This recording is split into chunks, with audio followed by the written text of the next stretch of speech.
Perfect chana masala কীভাবে তৈরি করতে হয় সেটার একটা ছোট্ট ভিডিও তোমাদের সাথে শেয়ার করলাম। চানা মশলা তো অনেকেই বানিয়ে থাকো, তো এভাবে একবার বানিয়ে দেখো, স্বাদটা একদমই অন্যরকম। তো আগের দিন রাতেরবেলায় কাবলি ছোলাগুলোকে ভিজিয়ে রেখেছিলাম তো সারা রাত। তো এখন প্রেশার কুকারে আমি নিয়ে নিয়েছি তেজপাতা দুটো, কাঁচা লঙ্কা, হলুদ আর সামান্য লবণ দিয়ে দিয়েছি। এখন ওটাকে সিটি দিয়ে নেব, আর জলটা একটু পরিমাণ মতো দিতে হবে, দেখিয়ে নিয়েছো।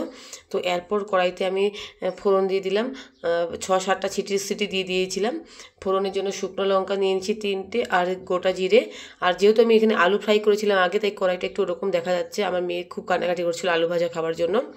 এরপরে এখানে আমি মিডিয়াম সাইজের 5টা পেঁয়াজকে পেস্ট করে নিয়েছি। সেই পেঁয়াজের পেস্টটা ফোড়নটা হয়ে এলে সেখানে দিয়ে দিলাম, তার মধ্যে এখানে সামান্য লবণ দিয়ে দিলাম। এখন পেঁয়াজটাকে ভালো মতো কুক করে নিতে হবে যতক্ষণ না তেলটা ছেড়ে আসছে। তো তেলটা ছেড়ে আসা পর্যন্ত আমি এটাকে কুক করে নিয়েছি 3-4 মিনিটের মতো, দেখতেই পারছো। এখন পেঁয়াজটা সুন্দরভাবে ফ্রাই হয়ে গিয়েছে।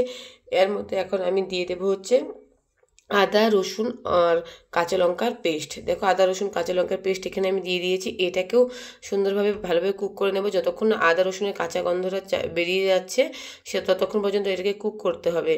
আর চানা মশলা এইভাবে একবার বানিয়ে দেখো, খেতে ভীষণই ভালো লাগবে, কারণ আমি একদম অন্যরকম প্রসেসে এটা তৈরি করছি। তো যাই হোক, এখন দেখতেই পারছো এটা এখান থেকে মশলা থেকে তেলটা ছেড়েই এসেছে। এখন এর মধ্যে দিয়ে দেবো কাশ্মীরি লঙ্কা গুঁড়ো ও হলুদ গুঁড়ো। এখন দিয়ে দিলাম কাশ্মীরি লাল লঙ্কার গুঁড়োটা দেওয়ার কারণ হচ্ছে একটুখানি কালারটা সুন্দর হবে সেই জন্যই। আর আগে থেকে কিন্তু আমরা দিয়ে দিয়েছিলাম কাঁচা লঙ্কার পেস্ট, সেটা মাথায় রাখতে হবে। তার জন্য লঙ্কার গুঁড়ো এক্সট্রা দিলাম না, কাশ্মীরি লাল লঙ্কার গুঁড়োটা দিলাম শুধু কালার হওয়ার জন্য। এরপর এর মধ্যে একটা মানে মিডিয়াম সাইজের টমেটোকে কুচি করে কেটে নিয়েছিলাম, সেটাও দিয়ে দিয়েছি। সেটাকে টমেটোটা ততক্ষণ কুক করেছি যতক্ষণ না তার কাঁচা গন্ধটা চলে গিয়েছে, সে পর্যন্ত কুক করে নিতে হবে। এরপর দেখো দেখতেই পাচ্ছ এর মধ্যে আমি এখন দিয়ে দিব টক দই। আমি টক দই এখানে আগে থেকেই ফেটিয়ে রেখেছিলাম, 50 গ্রামের মতো টক দই এর মধ্যে আমি দিয়ে দিলাম। দেখো, আর টক দইটা দেওয়ার সময় অবশ্যই গ্যাসের আঁচটা একদমই লো রাখতে হবে, নাহলে দইটা ফেটে যাওয়ার চান্স থাকে। আর আমি যেহেতু দইটাকে একটু পেস্ট মানে মিক্সার গ্রাইন্ডারে পেস্ট করে নিয়েছি, তাই ফেটে যাওয়ার কোনো চান্স নেই আর কি। তো তবুও আমি বলে দিলাম যে একটু গ্যাসের আঁচটা লো করে রাখবো। আর ওদিকে দেখো চানাগুলো সেদ্ধ হয়ে গিয়েছে, দেখতেই পারছো একদম পারফেক্টলি সেদ্ধ হয়ে গিয়েছে। আর এরপরে এখানে দইটা দেওয়ার পর একটুখানি কুক করে নিয়ে এর মধ্যে মশলার মধ্যে শুধুমাত্র আমি এখানে ধনে গুঁড়োটাই ইউজ করেছি। তো এখানে পরিমাণ মতো ধনে গুঁড়ো দিয়ে দিলাম, ধনে গুঁড়োটা দিয়ে 1 মিনিটের মতো নাড়াচাড়া করে নিচ্ছি। আর এক্সট্রা কোনো মশলা আমি কিন্তু ব্যবহার করিনি, দেখতেই পারছো। তারপরে এখানে সামান্য জল দিয়ে দিলাম, জলটা দিয়ে একটুখানি কুক করে নেব 2-3 মিনিটের মতো। মশলাটাও অতক্ষণে একটু ভালো হয়ে আসবে। একটু ঢাকা দিয়ে রেখেছিলাম 2-3 মিনিট। 2-3 মিনিট পর ঢাকনাটা খুলে দেখো আমি এর মধ্যে দিয়ে দিলাম সেদ্ধ করে রাখা ছোলাগুলোকে নিয়ে এখন ভালোভাবে মিশিয়ে দিচ্ছি সমস্ত মশলার সাথে। এরপর এর মধ্যে আমি দিয়ে দেবো হচ্ছে টমেটো কেচাপ তো সবার ঘরেই থাকে।